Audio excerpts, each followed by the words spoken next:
Oh yeah, same place it's always been. Hi everybody, I'm Dave. And I'm John. And this is the Coffee and Capes podcast. Thanks for joining us today. John, what's on the docket? What are we talking about today? Today is, it's episode 5, right? So officially our 5th episode. Super excited about it. We are available on Spotify podcasts and on iTunes. And if you really want to see what our faces look like, we're up on YouTube.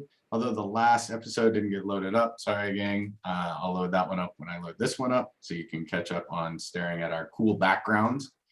But today's episode, we are doing something that I think we're both pretty passionate about and pretty excited about. And sometimes I think it's downplayed by our own kind of nerd and geek culture. And that is Wonder Women in comics, celebrating strong women across the history of comic books and sci-fi. Yes, excellent. But let's start as always. What are you drinking today? The coffee portion. Ooh, so that's a great question. In my Star Wars coffee mug, may the froth be with you. It was a lovely gift. So I got to be honest. I don't know. It came from Trade Coffee. You are so fired. What? What do you mean you don't know? I don't know what which bag got put in here. I know it had an elephant on the front. It is a dark roast and it is delicious. But as always, it came from Trade Coffee. I couldn't find it on Trade Coffee. But if you are looking for a great place to buy small batch roasted coffee from all over the US, Trade Coffee is great. And as usual, I have a Ladybird Provisions coffee bomb in there, and then my Nestle Cafe Creamer Vanilla Cinnamon Creamer, which gets the eyebrow raise from Dave. What about you, Dave? What are you drinking? Vanilla cinnamon. First of all, I just want to say, I don't know is the sort of hard-hitting analysis you can expect from the Coffee and Capes podcast. Hey, I'm not gonna lie. At least you know I'm not gonna lie. Right, exactly. Honesty. You can always count on us to be honest. Like, I will be honest that if you're watching this on YouTube, my light keeps going in and out, and I need to replace that bulb. I'm boring, I guess, because I have the same thing. I'm still drinking the Mother Earth coffee that we got a few weeks ago. We get the bag at Costco. It's huge. It lasts a while. But I too have it in a gift mug. The mug says, "Sip coffee, save pups, rub bellies." And we can give a little shout out with the mug though to that was from Grounds and Hounds.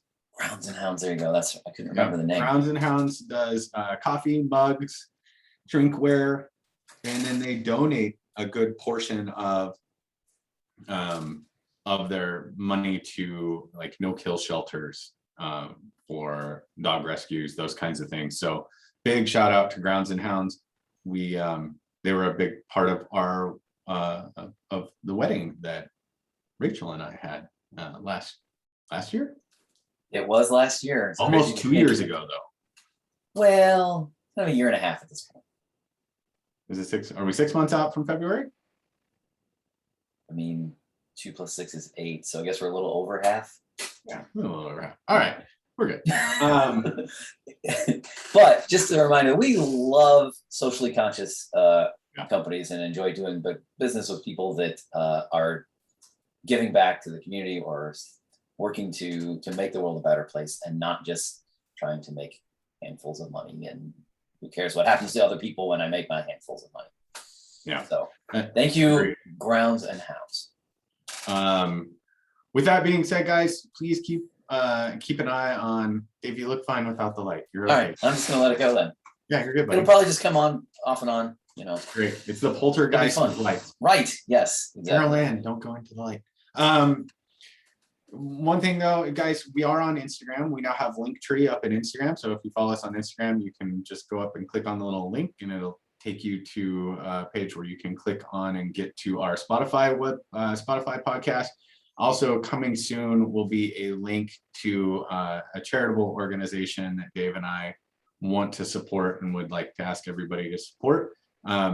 That will be available in the next couple of weeks. So keep an eye out for that. And we want to thank you ahead of time for supporting socially conscious organizations. Absolutely. So cool. Now, if you have a comment you want to make, you want to tell us, how ridiculously awful and bad our commentary is, you can reach us. John, tell the good people how they can email us. Yes, you can email us at supers, there is an S on the end of that, at coffeeandcapes.com. So send us your email comments if you've got suggestions for podcasts, topics, subjects that you'd like us to cover. We're happy to take suggestions. And just as always, right, we just ask the one simple thing, which is, please be kind, rewind.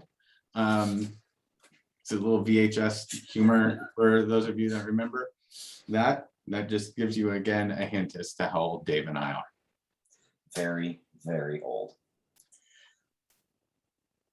So, strong women. Let us begin with that. Who comes to mind for you, John? Strong women in geek culture. Man, I think that, we can start off with, and you can, if you're watching on video, you can see her in my background, Harley Quinn. I think Harley Quinn counts as probably one of my favorite strong women in comics, not just because of the, her personality and characteristic, but I think her character arc of development. She went from being a sidekick to the Joker, and I think we can all agree, was like an abusive relationship, and kind of cast off those shackles and became her own, whether you saw that evolution in kind of the normal comics, whether you saw it in like the offshoot from the Injustice spin, right, where she did that, or the wonderful and amazing and available on HBO Max Harley Quinn animated series, where, and I really liked this part where they explored and did not shy away from Harley Quinn and Poison Ivy's relationship, right? Which I think is absolutely fantastic. But she just super strong character, and still, I think we can all agree, just absolutely insane. Margot Robbie, big shout out to Margot Robbie. Great job with Harley Quinn. Yeah, she probably belongs in that episode a couple episodes ago that we did with actors that embody the character really, really well. Like, it's hard to separate the idea of Harley Quinn from Margot Robbie's playing her in 3 different movies now? Yeah, 3 different movies. And you know what? I gotta say, and sorry, and then I'll turn it over to you. But we also talked about a couple episodes ago, people that grew into the character and people who just kind of nailed it. I felt like Margot Robbie nailed it right out of the gate. Yeah, for sure. But also grew into it, I think, like nailed it from the gate, but got better as she went along as well, if that's possible. Can you nail it and still get better? I think so. Yeah, I think so too. I think you got a good point. The most recent one, right? Recent Suicide Squad. Yes. Yeah. So good. All those properties earning their rating R or MA rating, by the way. Like, if you're the type that you hear recommendation and you forget to look and you go and for instance say go to watch that animated version on HBO Max, please know that it earns its MA rating, TV MA rating. It's glorious, but if that's not your thing, you're not gonna like it. Yeah, also probably don't sit your 6-year-old down to watch it with you either. Definitely don't do that. Yeah. Oh my gosh. That's a whole other episode for us. Like comic book movies we've seen in the theater where people bring their little children, and it terrifies us because it always happens. It does. And we've definitely had our appalled moments sitting in theaters looking over going, really? Yeah. Okay, so Harley Quinn's my first call out. Who's your first call out, Dave? All right, I'm gonna go a little off the board of comics here so much, but I've got to go with General Leia Organa. Yeah. and I'm sure some of this is tied into Carrie Fisher's portrayal of her, and just what an amazing, strong person Carrie Fisher was. But man, and it's, you can say she grew into this general and she's this great leader, but really, you think about the very first moment we see her. Yes, she's crying for help, I guess, but then maybe it's the second moment when when Vader confronts her, and she just gives him attitude, like she doesn't care. Like everybody else is terrified of this guy who has all these incredible powers, and she just stands up to him. And and then she's kind of the brains of the operation. She has to rescue herself essentially because the bumbling two guys can't get their act together. And all throughout that series, and then through the Star Wars movies, and then especially for me in Last Jedi. And I know there are a lot of folks that just went apeshit because, oh my gosh, she has a couple of powers at the end or at the beginning of Last Jedi when she gets blown into space. To which I never really understood. Like, theoretically, it's 30 years later-ish. She's the daughter of Darth Vader. You think she doesn't have some talent? Like, and over that time, as that time elapses, she's not going to develop that talent a little bit?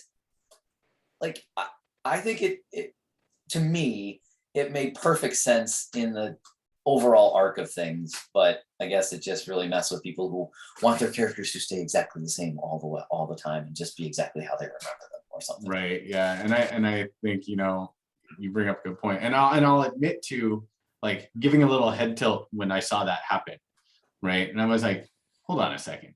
But to your point, right, we're supposed to suspend belief around the idea that, if you look at if you've ever read any of the Star Wars books, or you looked at some of the like kind of what are supposed to be canon tales of Luke Skywalker's power levels and Darth Vader's power levels, there are instances where I read something where Luke Skywalker is supposed to be able to, like, he pulled a planet out of orbit, or he pulled a Star Destroyer or something down out of orbit. Maybe that's what it was. Anyway, some ridiculous power level of just being this, insanely powerful Jedi. And yet everybody forgot that when it came to Leia, who is the same offspring. Yeah.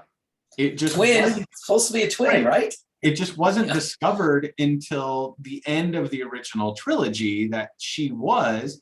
And so her training would get started later, but we never got to see until The Last Jedi what her powers could look like. Yeah. And I think that it's completely and totally realistic for her to have been able to do that. I mean, we've seen Jedis do amazing things, and all of them have varying powers. So, I think there was a little bit of to your point, no, all my characters need to fit into the box that I have created for them, and kind of how dare you do something that I didn't see coming, or that I didn't expect.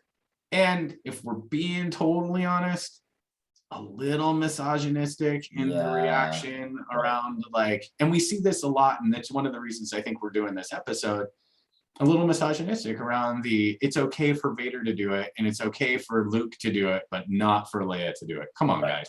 Really? Yeah, exactly. Like, and she is. You nailed it. She's super strong. Yeah. Just great leading character. For sure. And her, oh my gosh, I think that final trilogy, her presence, I mean, obviously we know the third movie, they had to make use of archival footage or whatever. Right. She had died before the filming of that, but in movies, what would be 7 and 8, like, to me, she's the rock at the center of all of that. Mm-hmm. Right? As Rey is developing, as Finn is figuring out who he is, as what's his name, the pilot is running off doing all the piloty things. Like, she's there at the center, right, reminding everybody of who they're supposed to be, and being the leader that they need. Mm-hmm. Yeah. Carrie Fisher was just there really wasn't a moment in, I think, any of the movies that, you know, she was in regarding the Star Wars trilogy that she seemed weak. They're just, I can't think of a moment. You know, she stood toe to toe arguing with Han on multiple occasions. She may have had soft moments, Yeah. right? Yeah. But there was never a moment where she shied away from a fight, or, you know, and there were moments that she 100% like grabbed everybody else and was like, let's go, come on, quit being like little pansies and let's get moving. So wonderful example. I like that. My next one actually kind of falls outside of the comic book realm as well.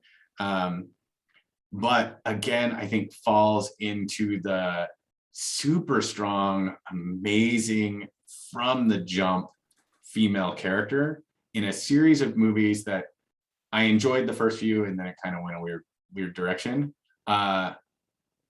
Sigourney Weaver as Ripley in the Alien movies. Wow. Man, Yeah. just like, I even have like the hair on my arms are standing up right now because she was just a powerhouse. Yeah. You know, and you think about, I think that the pinnacle moment of that for her was in Aliens 2, which is hands down the best out of the series. We got Space Marines, you know, all kinds of cool stuff. Yeah, right. But stepping into the like mech loader suit and taking on the Queen was just like, you're like, yeah, she doesn't care. Like, Right. we're boxing the Queen alien in this thing, and you know, she's just gonna do what she's got to do. So I you know, yeah, that's just one of those characters where I was like, yeah, she's tough. Like, she's a badass. Yeah, for sure. That's a great call. She was not on my list. Not that I actually made a list, but I had not thought of that. That's way to go off script there, John. I'm impressed. Thanks. Yeah. Yeah. Who else is on your list, Dave? You know, I'm looking at my background here, and I keep going to, how about Batgirl?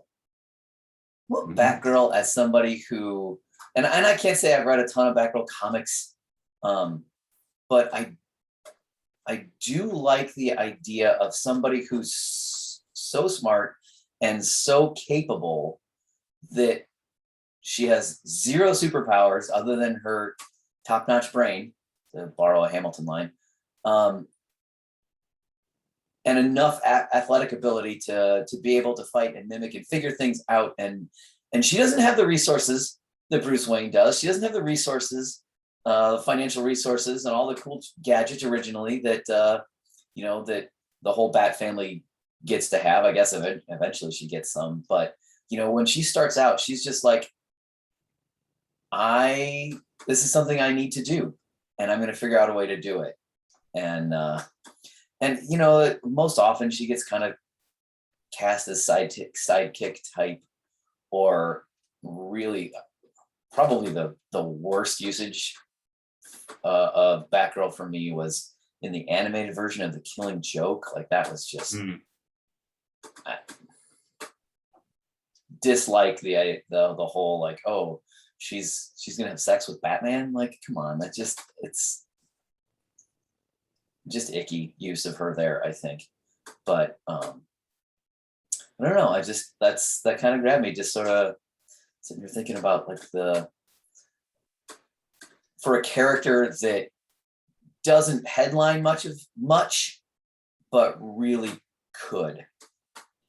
Yeah, I'd agree. She really doesn't headline much. I mean, she had her own comic for an extended period of time, I think during the 80s, you know, and may have since then, but I don't remember how often it came around. I think there was more of a shift towards obviously always featuring Wonder Woman, which they've always done a really nice job of, and putting some more behind Harley, and bringing her into the scene a little bit more. But Barbara Gordon as a whole, I mean, when she got shot and paralyzed by the Joker, I think we all remember that. and her evolution into like Oracle, who without the use of her legs, right, to your brilliant mind piece, was still determined and making an effort to be a part of and to make a difference and to still find a way to fight on. So I really like, and eventually she, you know, like every other comic book character that dies or gets maimed or crippled or whatever, eventually finds their way back to life or full function, right? She eventually got the use of her legs back, and we got to see her in action again. But yeah, just a nice evolution of that character. And you know, if we're being honest, I think, and no knock on Marvel at all, but I think DC out of the gate made an effort, more of a concentrated effort, to bring strong female characters to the fore, a little bit more than maybe Marvel did, right? Yeah, for sure.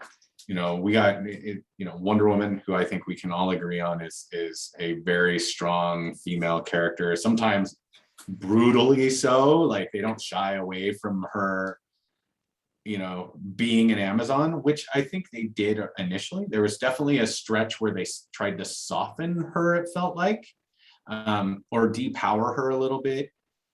There are things with her that have gone back and forth that I've never really understood. Like, she has an invisible jet, but then she can fly without it. Right. And yeah. so what's the point of the invisible jet? And you know, questions on the invisible jet that maybe should be answered by somebody at some point. But if it's invisible, how do you find it? And how do you know where the controls are? Like, can she see it? That was never really explained to me. No. And I had questions. And if you just see somebody sitting in a seated position going through the sky, how subtle is that really? What's the point of being invisible if you're not, if you're invisible inside of it? Yeah. Which makes me think like they were just nervous about making her fly, as that was kind of Superman's thing. Yeah. Maybe, I don't know. But now, you know, we had that whole like DC 52 evolution, and she really got like strong. Yes. Right. So much so that in some versions, and I couldn't tell you whereabouts in the timeline, that, and whether this is comic or, you know, one of the cartoon versions, one of the animated versions we've seen, where, you know, Batman's always coming up with ways to neutralize the other members of the Justice League in case they go rogue, right? And what does he say about Wonder Woman? The only defense we have against Wonder Woman is Superman. Yes, I remember that. And I don't remember where. I think it was maybe it was there was like Justice League War was an animated one, right, where it revealed that he had created all these ways to take down everybody. Yeah. And maybe it was in that. I don't remember. I'll have to go back and watch it because it's on HBO Max. But I absolutely remember that part where he said the only defense we have against Wonder Woman is Superman. Yeah. That's how strong she is. That's how powerful she is. And I've read some of the Wonder Woman comics from maybe the last 5 years. And I like that they seem to be delving more into the Greek god past part of it, like, or like that era, that portion of her character. Like, I think that it brings some intrigue into it more so. And gives you, and obviously all the mythological stories gives you a lot of ground to cover story wise. But just, yeah, man, you can't have an episode called Wonder Woman comics and not talk about actual Wonder Woman. Right? That's a good point. And she is, you know, the first Wonder Woman movie was, and we've talked about this in a past episode as well, so I don't think we need to go through it again, but the first Wonder Woman movie was just brilliant. Like, the portrayal of her and everything else. Wonder Woman in the 1980s, in all fairness, I think if you put anything in the 1980s, it just isn't good. Despite people who have an obsession with that culture. Right. I lived through the 80s, people. It wasn't great. And The comic books were pretty good though. The art in the comic books was Oh pretty my gosh, phenomenal. so We got much Jim so. Lee in the 80s, right? Didn't he hit in the 80s? That sounds right. Rob Liefeld's giant upper bodies and little tiny feet versions started to show up then as well, and I loved all of them. But yeah, the rest of the 80s, not great. Lots Walt of Simonson. Walt Simonson's iconic run in Thor with the art there was so good. Yeah, there's some great stuff. We got some epic Batman stuff. Yeah. And to the Jim Lee thing, and maybe it wasn't the 80s. I'm having a hard time remembering. I know early 90s. But that brings up one of the ladies to make my list. Before we jump to that, can I say one more addendum about Wonder Woman? I think that cinematically, I still think maybe the small snippet she was in Batman v Superman is probably my favorite. Yeah. And especially that moment when she finally reveals herself, like she jumps out, she hears about Doomsday, leaves the airplane and shows up on the battlefield, and both Batman and Superman are confused about who she is and what she can do, right? And she gets hit that one time and then just like smiles a little bit, like gives that little bit of smile, like, oh, it's on. Like that to me is the character right there. So strong, so resilient, so powerful, and kind of enjoys throwing down a little bit. Enjoys throwing down a lot. Like that little smile, that was, straight out of the comics, especially like the newer version of Wonder Woman that we've been given in the last like 5 to 10 years, where she doesn't back down from battle, and the Amazonian warrior in her, and people really, if you ever grew up with like mythology, and I loved mythology as a kid, like Amazons were fierce, like fierce warriors, feared by men, at least smart ones who knew enough to like recognize what they were going up against, right? Because they reveled in battle. They had it's like the Spartans, right? Laying down their life in battle was the greatest thing that they could do, and they were going to take as many as they could. So that, I agree with you, that's that moment where she hits the ground, gets hit, doesn't go down, and that little smile of like, nice, this is going to be fun, like hits her face, you're like, ooh, yes, this is good. So I agree with you. That's a great moment. So back to what I was saying prior to that, Jean Grey from the X-Men. I think a character that her arc made her strong. Because if you go back into, and I've been an X-Men fan since like a kid in the 70s, like picked up early X-Men comics, and it just fell in love with the X-Men. Something about it, like, just hit me, as it did so many people. But her arc through things to go from kind of like this timid, okay powered, like teen who, was like, okay, well, whatever, into the Phoenix, right, into the Dark Phoenix, to the revelation that, Xavier had to like cordon off part of her mind because of the Omega level power that she possesses. Right. The number of times that she has taken down everyone.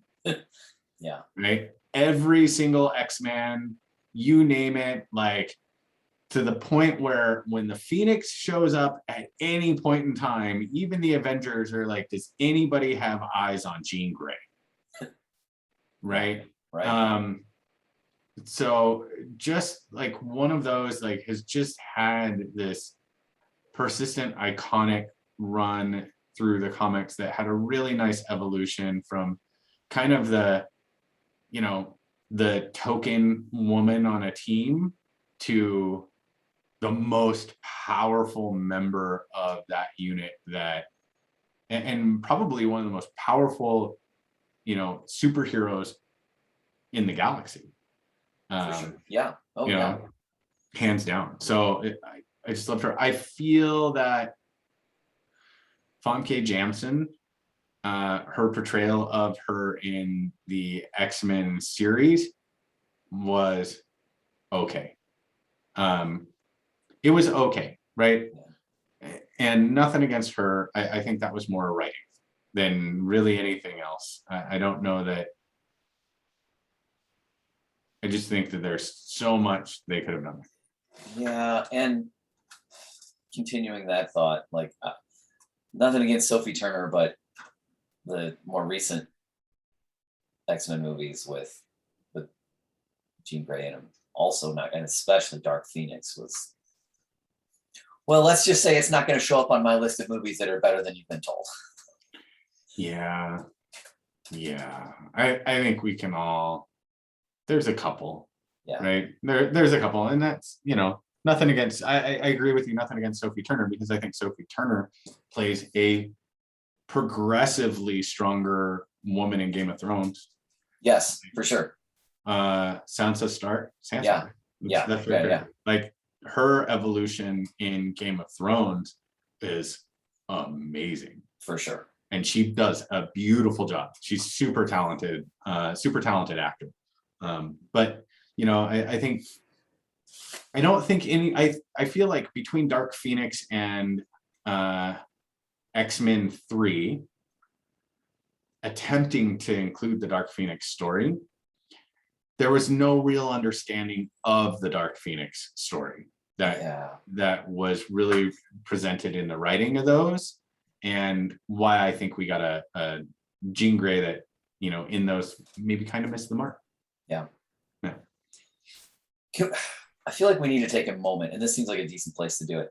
I still want to take a moment to say, like, they're too often. I mean, one of the reasons we need to have a conversation like this is because too often female characters in geek culture have been just sidekicks or just eye candy or haven't been treated well, right? And as we're talking about X-Men, like I came with that. I brought receipts today, John.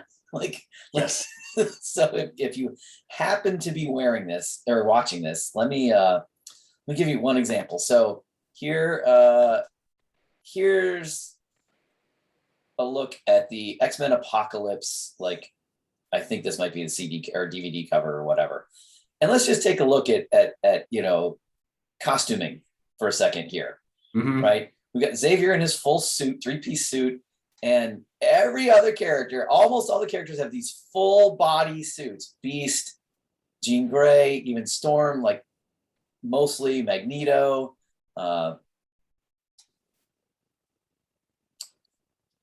Mystique, sorry, I was blanking. Yeah, you're good. Right? You're good. Angel and I guess that's Quicksilver and Cyclops and Nightcrawler back there.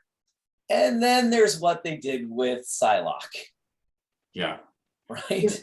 Though I feel like and it's the only one that they gave like the classic comic costume to. And there's just no reason. Like the only reason you do this is male gaze stuff. Straight not necessarily white, straight male gaze stuff, right? Like that's just. Well, and one thing though that I will say, I don't know that's 100% accurate, because I have seen images of women who are fans of that character at like Comic-Cons and stuff wearing the outfit, right? Like, so there's I think it's, if you take that out of context of that, let's say everybody was in their costume from the comics, you would say we're doing it in order to appeal to everybody's like feeling and wanting to see like these characters brought to life from the pages of the actual comic. If that was the case, we would have Mystique in like the long white like kind of outfit, right? We'd have Jean in something that was more traditional, maybe blue and yellow, same with Cyclops. But to your point, what we got were all these people in like kind of a new like specific for the movie costume, and then we got Psylocke in like the outfit from the comics, which was out of place and weird, right? So to your point, I think it was more of an eye candy move, right? Than a let's be true to the comics move. In that situation, going back though, had everybody been in true to comic book costumes, I wouldn't say that was done in that way. Yeah. So, but you're right. And, and there's a character, like, I can't say I'm super well versed, but what I have read, Psylock's a fascinating character. Yeah. With a pretty decent power set, like, and way underutilized in that movie. Well, and I don't want to go down the road. Right, yeah, sorry. Yeah, it's so easy to do in that movie. Right. It's so easy to do everything from like, Apocalypse. Yeah, it's true. To Angel was a disappointment for me. I mean, there was just like, you couldn't have skewed farther from like origins for a lot of these characters, or more underutilization for a character than that movie did. And it was one of the things that just as a true, like, and maybe this puts me in the category of something we were talking about earlier, right? And that is the fan who wants everything in like the box that makes sense. But I don't think that that's what that was. I think if you're going to, there are certain liberties that you take, right, to expand a character upon the base of what they already have in place. And then there's that level of liberty where you're like, none of this makes sense, guys. Like you went too far and it just doesn't make sense. The things that I liked out of there, though, really quick, that I'll mention is I love Quicksilver in those movies. That's like, he's just so good. He's so good. And actually Michael Fassbender's Magneto is actually a solid younger Magneto for me. I enjoy him. Anyway, so back to the women characters and what you were saying earlier. And one of the reasons I think we did this episode is because of what happens in geek culture sometimes, and one of the things that inspired me to want to do this episode was all the backlash that happened around She-Hulk. And the She-Hulk series that's going to be coming to Disney Plus, which I'm super excited for. She-Hulk has a really nice, rich history within the comic books as, Bruce Banner's cousin who gets a blood transfusion from him and then all of a sudden, like, becomes She-Hulk. And her evolution has been really fascinating. So much so, yeah. Especially recently where, she's now more of a mindless Hulk. Like she's devolved mentally in Hulk form from where she used to be when she was kind of always in She-Hulk form, or when she was a member of the Fantastic Four for a period of time. So, but there were some really unfortunate like comments that people were making around, oh great, like why do we have to have a woman version of everything, and why is Marvel going to all these women? And it's like, hold the phone, guys. Like, first, know your culture. Like, She-Hulk's been around probably longer than most of those guys making those comments have been alive. Right? Two, there is a amazing history of strong women in comics and in sci-fi, and there's a reason for that. And we touched on this in a past episode, and that is the desire to promote inclusivity. Is that a word? Inclusivity. Yeah. Inclusivity. Okay. Yes, it is. Inclusivity within and set a standard for society to kind of model after, right? This is what we would like to see society be. And most of us focus in on like the superpowers and the amazing physiques and everything else. And until we get a little bit older and maybe a little bit more mature, and we've done some additional like reading and or just lived a little living. Lived a little bit longer, we don't realize and appreciate the strong social underpinnings that exist within the stories. Yeah. Right. And that's what we really see. Yeah. And I think, as we've said before, and we're going to keep saying, geek culture, at least at its best, is meant to be a place where anybody and everybody can see that they belong. Yes. Yep. Absolutely. So, yeah, I think this is, and it's an important topic, and we'll probably end up talking about it and touching on it again at some point in a different episode. But moving back into moving back into some of the characters that, some of the strong female characters. Who else is on your list? I've been thinking a lot, and this is probably influenced by What If, the animated series that Marvel just did. Man, how good is Black Widow? Mm-hmm. This is a character that has been used in a lot of different ways. And again, sometimes, especially with the kind of ridiculous, like the zipper in the middle of the outfit. Like, there's no reason for her to have her zipper halfway down her chest. Like, it doesn't make any sense for what the kind of things she's trying to do. But like, just how tough she is and resourceful. And I kind of think, I was thinking about this, like, kind of her and Catwoman to me have some similarities in the like DC Marvel universe. One, they're both usually depicted with a similar sort of like single zipper outfit. Right. But they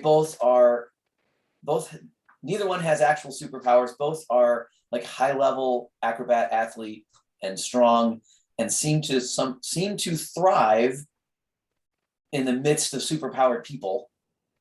But I just really like the journey that the Black Widow character has been on, both in comics and on screen. Figuring out who she is, being obviously affected by her past, because all of us are, right.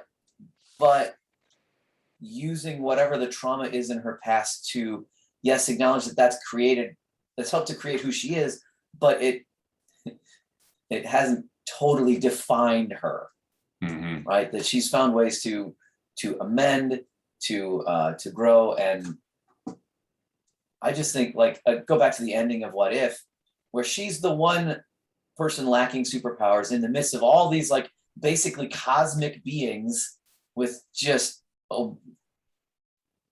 Omega level powers, and she's just there on a motorcycle just kicking everybody's butt. Yeah, you bring up a really good point with her, and she is fearless and self-sacrificing. Yes. Right. Like, fearless and self-sacrificing, 100%. Just everything that you would want in a hero, right?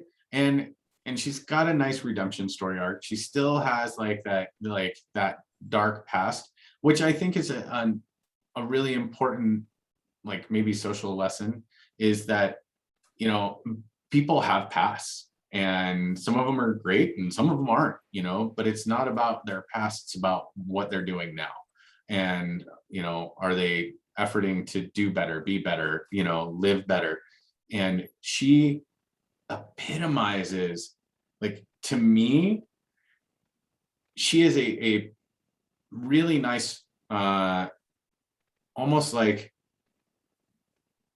I look at her in a same vein as I look at Captain America, right? In terms of the willingness, like, there's no hesitancy to self-sacrifice.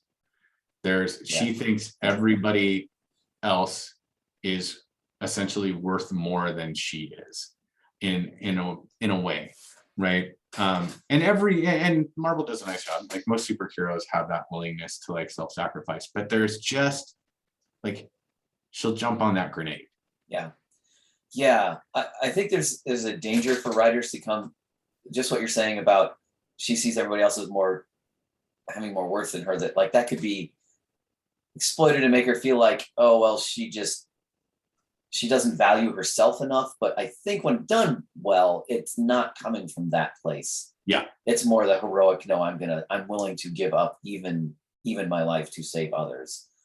And I think we saw that it teetered on the edge a little bit in Endgame, but I think we saw it come down on the, and she and Hawkeye are battling over who gets to be the sacrifice. I think I forget which of the Marvel movies earlier than that, like, where there's the moment where she kind of seems to hint that because she can't have kids, that somehow that makes her a lesser person. And that's not the kind of thing we want to see out of our characters. Like, it's not the ability to be a mother that makes a female who they are. Like, that's not good. But whichever movie that was in, it seemed to me it pretty quickly abandoned that. Ultron.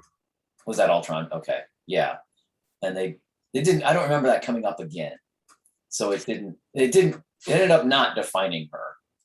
Yeah, no, I think it's because there was she brings it up at the farmhouse in conversation with Bruce.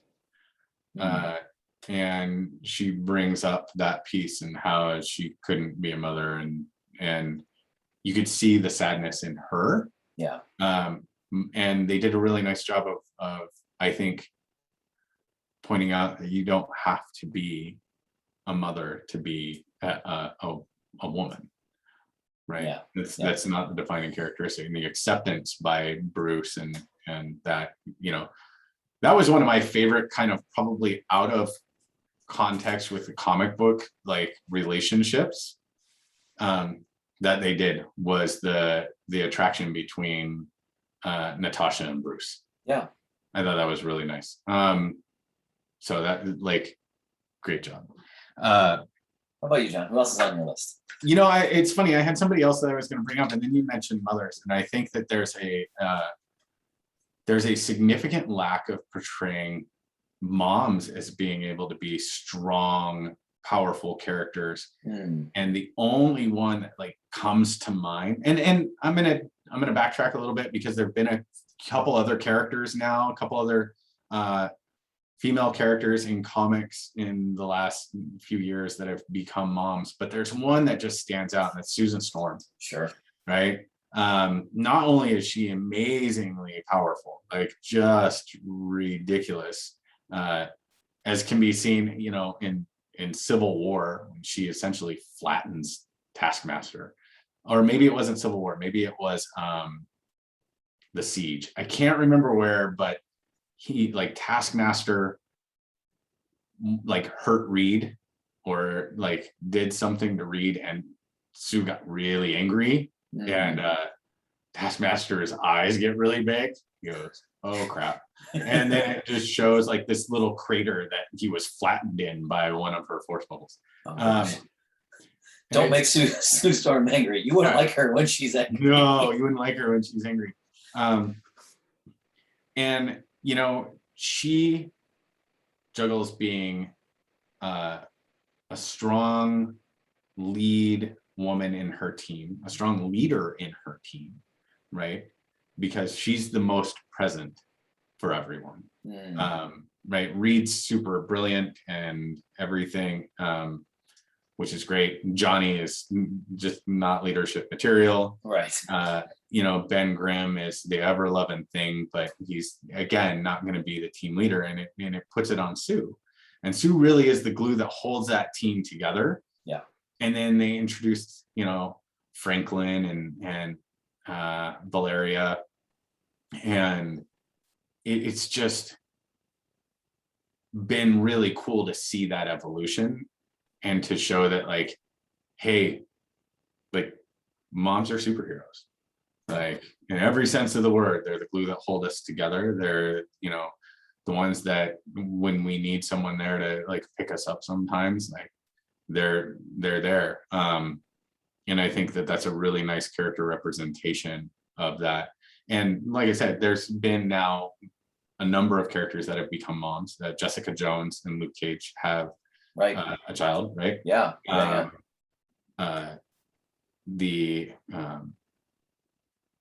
Jessica Drew, Spider-Woman, yes, has a child, right, as well. Right. So we're seeing it more and more, which I think is really cool. Yeah. Jubilee in the more recent X-Men comics. Jubilee. Shogo. Yeah, that's Shogo, right? Yeah.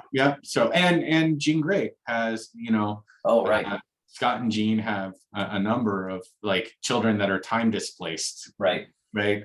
But the one that you see and have seen consistently for me over the last however many years now, it's been Sue Storm.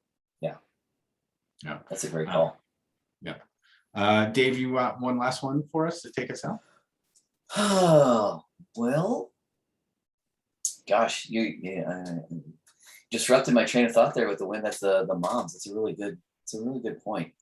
I think we have to spend a little time. We're talking about strong women characters in geek culture, we've got to talk a little bit about Carol Danvers, Captain Marvel. That was the one that Sue replaced. So good call. Nice job. Yeah, yeah. And talk about a character arc, like, and changing over time for her. Mm-hmm. You know, she goes through character that goes through multiple traumas, right? The depending on which, you know, how the origin story gets told, like how she originally gets her powers with some sort of explosion and the Kree technology. More recently, in the last few years, it's the I don't know if it's a retcon, but her mom was Kree, so now it turns out that she's half Kree, and that adds some of it to it. But then, you know, you go back a few decades, and she had essentially had her whole powers stolen by Rogue, mm-hmm. and she was still tromping around the Marvel universe, kicking ass without any powers. As you say, like happens in the comics, eventually she gets them back, right? And now she might be the number one, overpowered a little bit, but man, there's like nothing she can't do. But also the like her run, the run on of Captain Marvel comics that I've read, at least, they're doing a ton with character development with her and how she's like, you know, there's one, maybe it was only a 6 or so episode or 6 or so issue mini run, but she goes back to the place in Connecticut or Maine or wherever it is where she grew up. Yep, I saw that one. And, you know, reconnects, and that's where she finds out that her mom was Kree, and you got a Kree half sister. Yes. Oh, right. Yes. I just think, you know, there's a character that's been through so much, and yet is largely regarded in the Marvel universe as a leader, as somebody that's super powerful, rather. You know, other characters seem to flock to her and want to. Mm-hmm. You know, she's a great mentor. Especially to other younger female superheroes, which, man, to me, that's one of the great lessons in life, right? That you, as I've heard it from local radio host Lawrence Holmes, lift as you climb. That as you get better in life and advance in the things that you're doing, you bring somebody up with you.